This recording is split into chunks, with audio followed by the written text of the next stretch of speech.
Well, how's it? And welcome to SportsCenter alongside Scott Van Pelt. I'm Neil Everett. From personal history in Boston, Mass. to team history made in Ann Arbor, Michigan. Yeah, there's a little town in North Carolina called Boone. Population 13,000, give or take. Boone became the story of college football's first Saturday. School there called Appalachian State. They've won back-to-back championships. Used to be known as 1AA. Now they call it the championship subdivision. They got a young man named Armani Edwards. He's the quarterback. Already up 21-14 of the Mountaineers. They are busting down inside the 10. Third and goal, Edwards again. Nothing up top. Let's do it on our feet to the paint.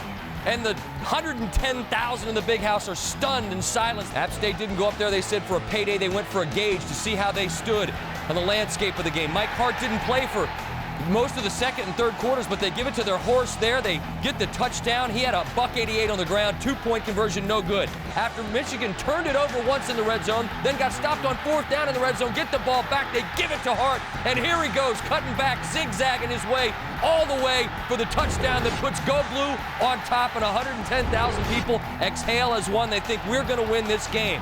The Mountaineers, who had looked so confident in the first half, who had basically owned the game, second half they finally looked scared. Looked like the moment was too much for them. Edwards is picked off right there by Brandon Engelman. One of two picks. But after Michigan can't do anything with it, Jason Gingell comes on to put his team up 4. You see there's less than 2 on the clock, and it's blocked. It is blocked.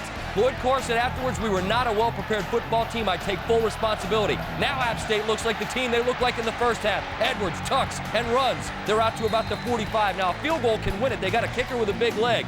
Edwards ran for 57 in the game. Under a minute to go. It's Edwards. It's Coco Hillary again. Watch the grab, and then I might score! No, he's not going to score, but they're out of timeouts. Michigan at this point, they've got to call a timeout to try to catch their breath. Mountaineers decide to kick the field goal, maybe a little bit too much time on the clock. We shall see. Julian Roush from 24 yards out.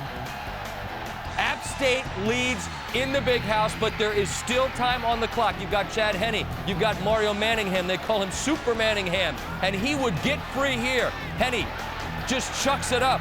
There's a flag for interference. It's declined because the catch is good, which means Michigan is going to have a chance to win this game. It's Gingell again. He lines up from 37 yards out, and App State, who has fought so bravely, are they about to lose? David Jackson and Steve Brown, the App State radio guys, have got the call. Ready. Snap good. The whole the kick. Oh! The kick is good. The Mountaineers are going to try to take it back to the big house. 30, 20, 15. Wow! The Mountaineers have just beaten the Michigan Wolverines. Remember this day, men, for it will be yours for all time. Jerry Moore gets a ride off the field. What a win.